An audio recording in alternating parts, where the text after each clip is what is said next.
So we got an email from one of our Dharma friends down in somewhere, Idaho, Oklahoma.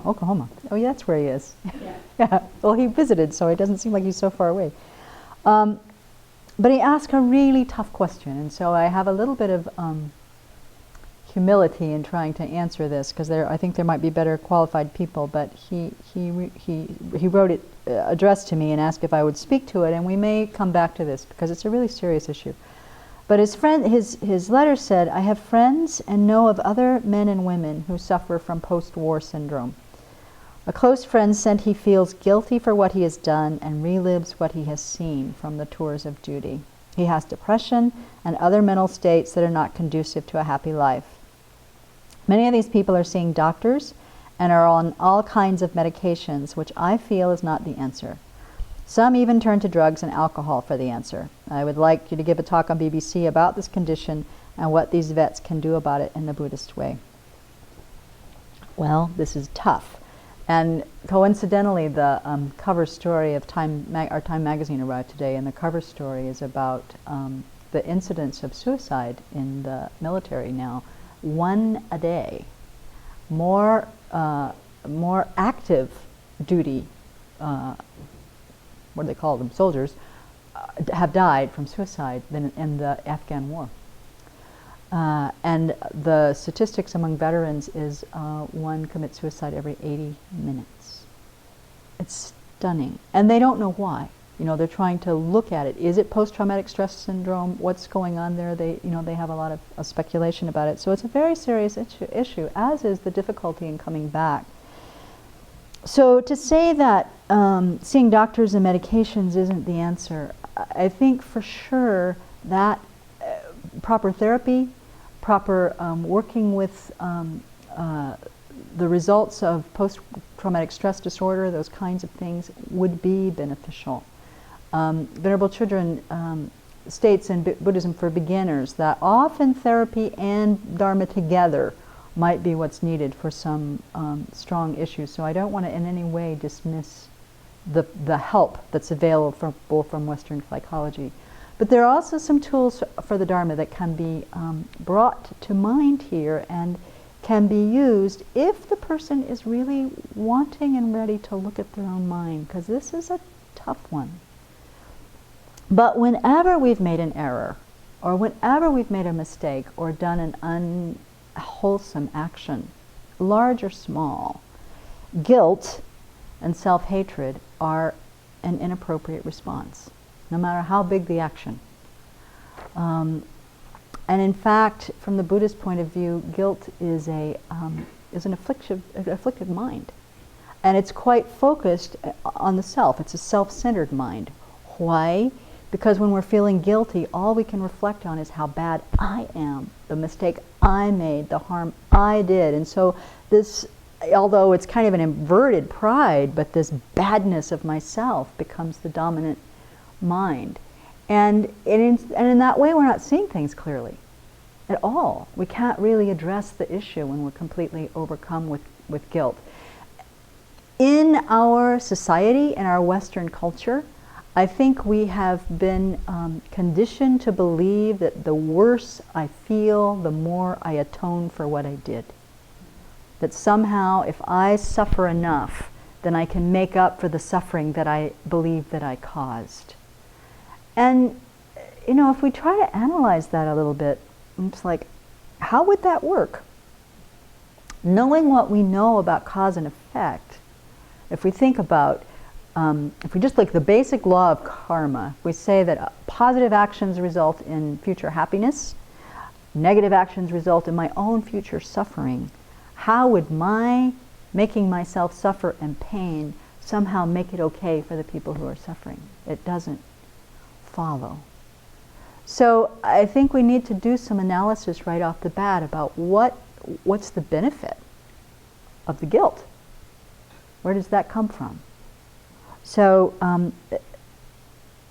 as Venerable says, emotionally beating up on ourselves doesn't alter the past. We can't change that.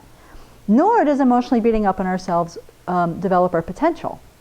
So we're not actually moving forward in any kind of positive way. It really keeps us stuck And that we all know, whether we've had the horror of war as a part of our life, which admittedly is something I honestly can't imagine.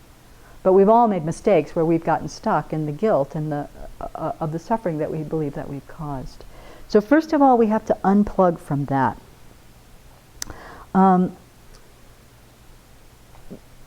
In order to really, I think, take this apart, we have to combine wisdom and we have to combine compassion.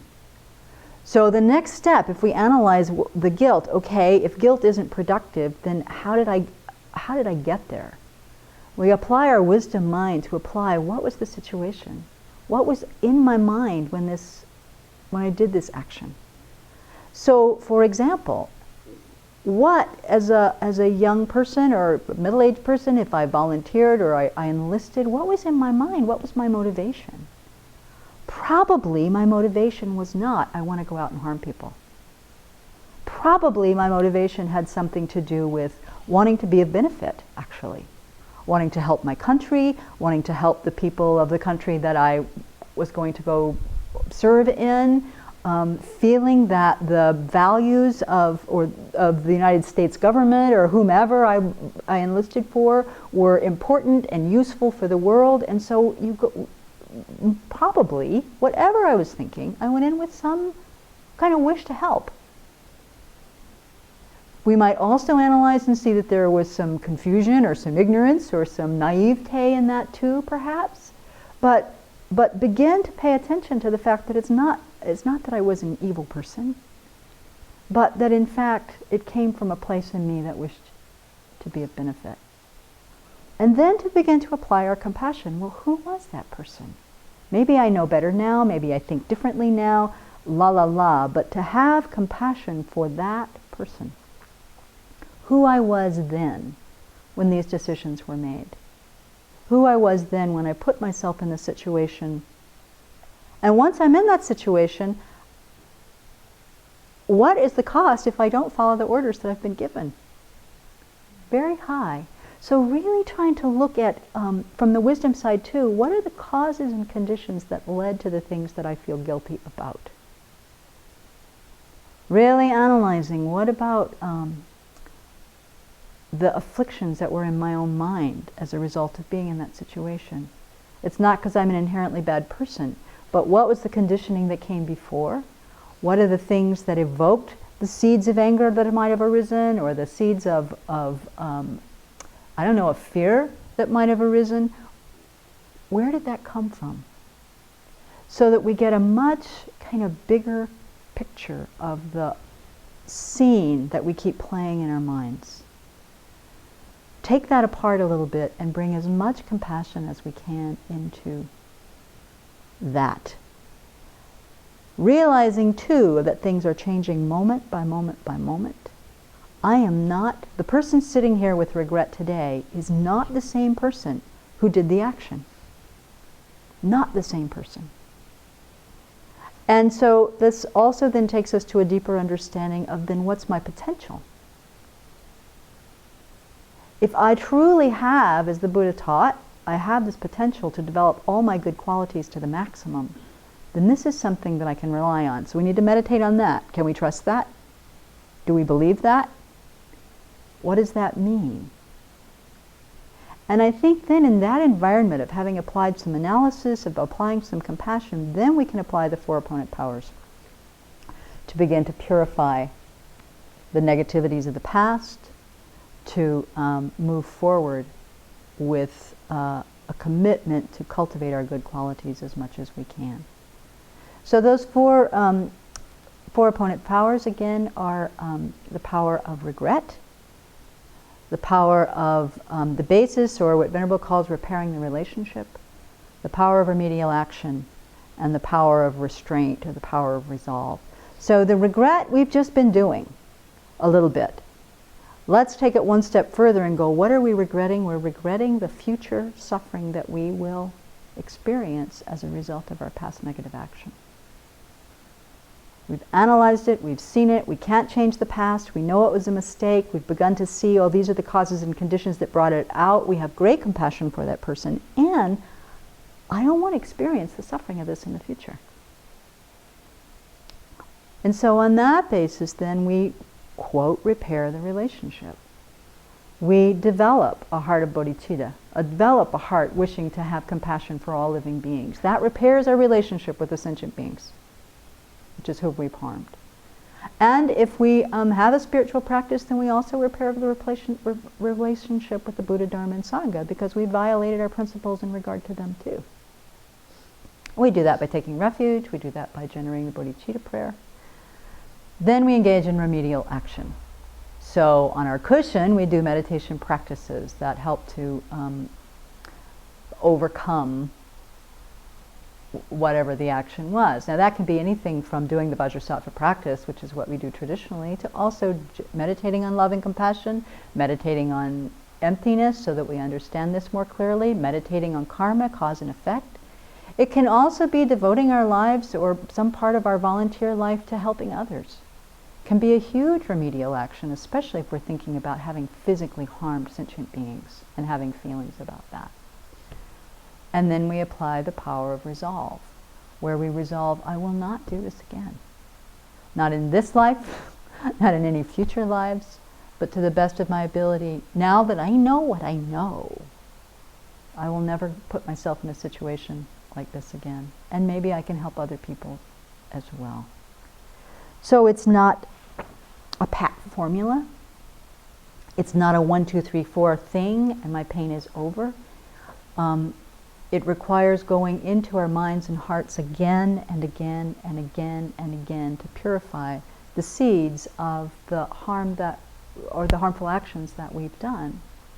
And also to work to overcome the afflictive state of minds, the confusion, the anger, the fear, the craving, all the things that drive us to do the negative actions that we regret.